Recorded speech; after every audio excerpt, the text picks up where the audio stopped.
I got very frustrated. Honestly, I got very frustrated with myself. That was my frustration. My frustration in life was me. We tend to avoid emotions, and I want to tell you why you don't have to switch off your emotions, right? Because we're living in a place where I think people are trying to switch off their emotion. When you're feeling, discouraged or fearful or whatever, doesn't feel nice, but you keep wanting to switch it off. And you're not supposed to switch off the emotion because the emotion is almost like an alert system to you. So the problem is we don't understand how emotions work for us, right? And with us, right? So, for instance, if you go and you see your mom, you have an emotion of joy. She might not have even said anything, but you have so much memory built up on the inside of you that has that feeling of comfort and safety and love and happiness. So your emotion then goes into joy, and your body then moves into joy in a different way, right? So, say for instance, you are in a different area and maybe you're meeting some new people, and you're meeting a whole different lot of people, and maybe one person comes and you feel fearful, right? Maybe they said something, okay? And then you started to feel a bit like fearful and skeptical about them. So then you automatically draw back, right? Because when you feel fear, it means that you're not feeling secure and safe. So then you draw back and you kind of hold your words and you kind of like sussing them out, but there might not be anything wrong with them. It just might be that there's triggers on the inside of you that you haven't learned, right? So they could have said something that when you were a lot younger made you feel very unsafe. And so your automatic response, because it's built up over time with all these little additives, right, that end up building a structure. So can you imagine like a pole?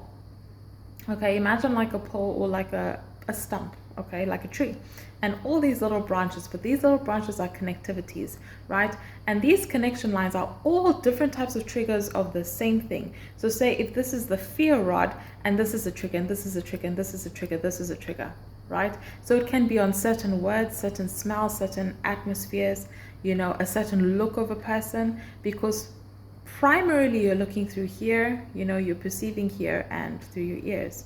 So there might not be anything wrong with the person, but we don't understand that your emotions are not just things that just erupt out of nowhere. They don't just erupt. Okay, your body works with you to let you know there's something wrong here, or there is something on the inside of you that actually needs to change, right? Because you don't want to be feeling fearful all the time. But then we have that question, like, if I'm always feeling afraid, then what do I do? Like, I don't want to be afraid. I'm really tired of it. I understand that there's nothing to be afraid of, but I feel afraid, right? And so then you get frustrated with the emotion. And I use that as a particular subset of emotion because I struggled with fear for a very long time. I mean, since I was young, I really, really struggled with fear. And so I got very frustrated. Honestly, I got very frustrated with myself. That was my frustration. My frustration in life was me. I was so frustrated with myself. I was like, I just feel like I can't break out to where I'm trying to go and what I'm supposed to do and who I'm supposed to be, because I know I want to get there. And so back and forth with God, and I was just like, I'm really tired. I don't know what's going on, or it just feels like we're making a little bit of progress and then I'm hitting another wall of fear. And then we're making a little bit of progress and I'm hitting another wall of fear. And the truth is, fear was not necessarily just the thing that had me bound. It was a lot of trigger effects that created a boundary. Then I had to start understanding where the trigger effects came from, and that came from questions. So if you ever hang around with me, especially if you start telling me about your life and maybe you need help in an area, if you just come to me with a problem, I probably won't say I'm going to help you or anything. I'll just start asking you a couple of questions, because questions, when you dwell in a question, what you say first is just the surface level, because that's what you know. But your body has so much data to pull from. And then if you just keep on kind of diving into that same question and say, okay, if I say, for instance, how's your relationship with your mom? Oh, my relationship with my mom is good.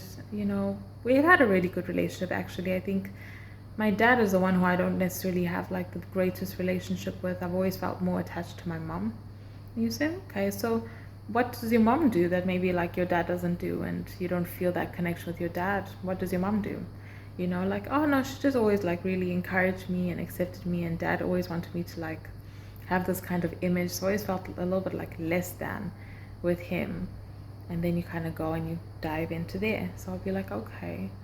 And then if you just sit in silence for a minute, people will actually start to speak more. And depending on what they speak is how you can start to understand where roots and triggers have been formed, right? And so that's kind of what I do when I'm talking to people. But because I learned, I had to learn it with myself. The frustration with myself. And God took me through these questions. God would ask me a question and I would say, I don't know. And he would wait. And he's waiting and I'm thinking about the question. I'll say, I think it's about this.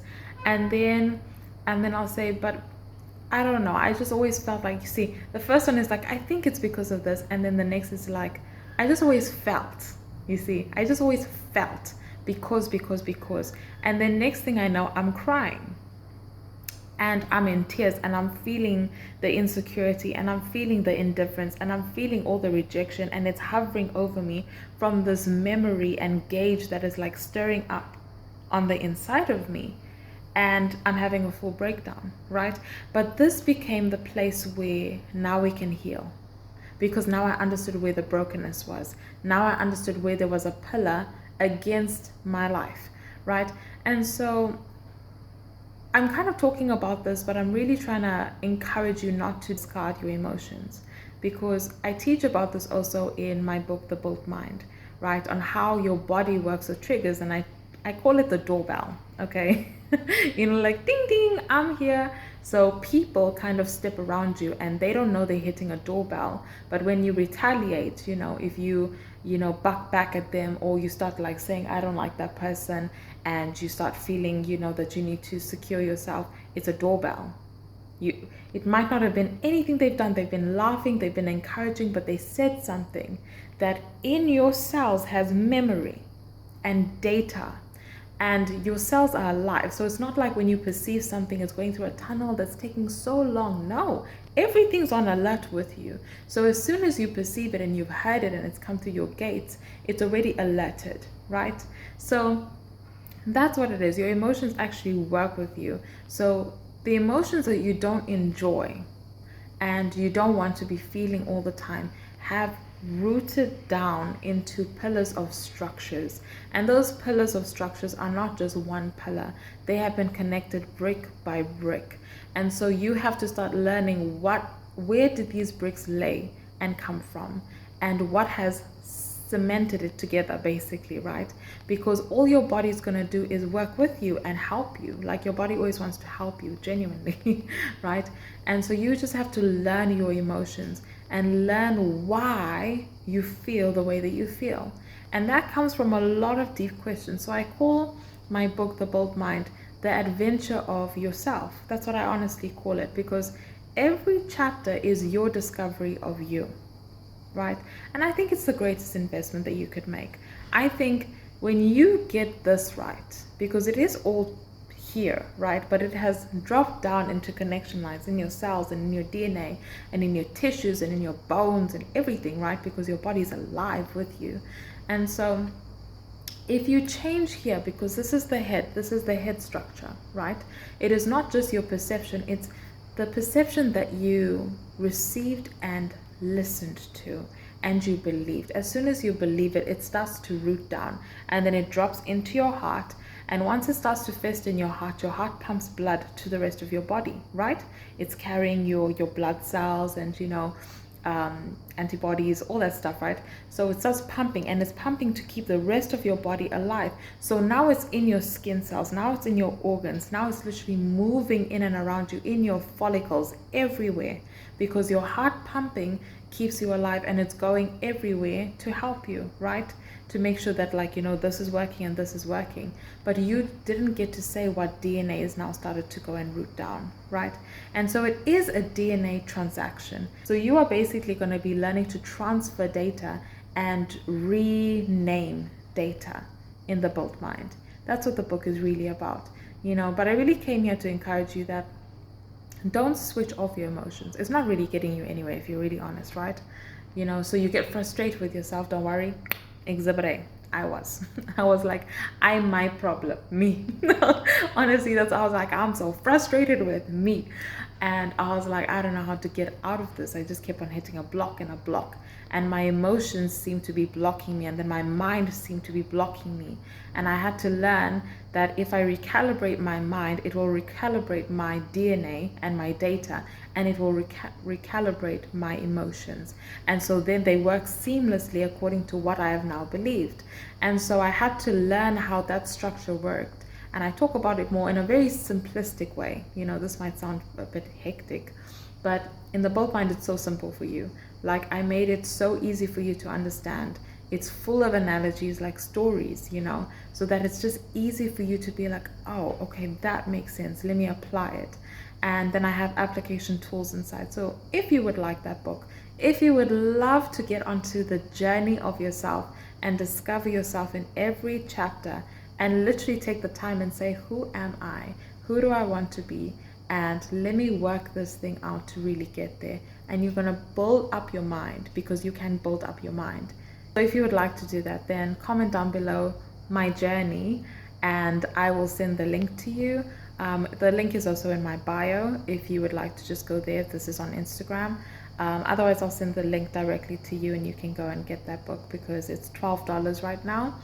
And that is just the price, and you can go through that and enjoy the discovery of yourself. It is a journey. It is beautiful. It is the best investment, because when you are so secure in who you are and you're working in a fluidity of growth and success and joy and peace, then everything in your life just feels so supreme and so platinum and premium, you know, and you enjoy your life. Right now, you don't have to be so destitute about why your life is the way that it is. Are frustrated with yourself. I went through the process for about 3 years, learned the process, learned the method. Now I teach it to people all the time. So if you would like to get the book, please comment my journey and I'll send the link to you. If you're on Instagram, the link is also in my bio, and you can just go and click and get yourself a copy.